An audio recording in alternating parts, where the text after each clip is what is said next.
Dot kancane Pak mboten kula nak sakniki niku. Lah rumangsaku aku sewu karo Nduk Prabu ki ora tau lho ngendikan sing kaya ngono ki. Leres bos, leres. Iya. Sing penting ki sing nakoni cara halus apa kasar. Ora ning ngono tapi didelok teko lah delok entuk ya ampun wajah aduh.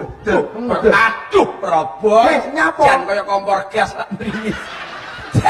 Enggak kena disawang.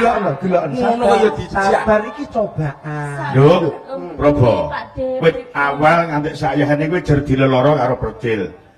Cacing dipidhek lho, mulet. Mosok kowe ndak wani brontak karo Precil. Nek kalah karo Precil kowe tak bantu kok. Panen ono. Iki pripun to Pak De?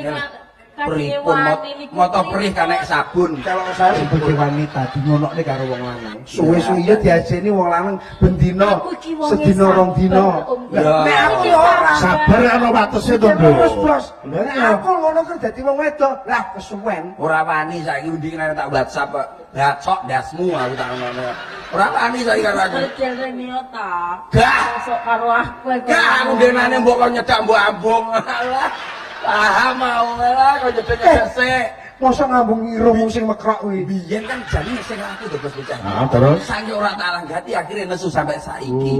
Lah kok enek wong lanang kon torok. Lah gelem torok ya monggo. Lah ora gelem torok karo aku kok. Tak ganteng ya koyo ngene ya gelem torok. Nyek. Wah. Lah aku ki ada teko Surabaya kok dadi nyek-nyekan ngene iki. Aku lara, Prop. Nyapa?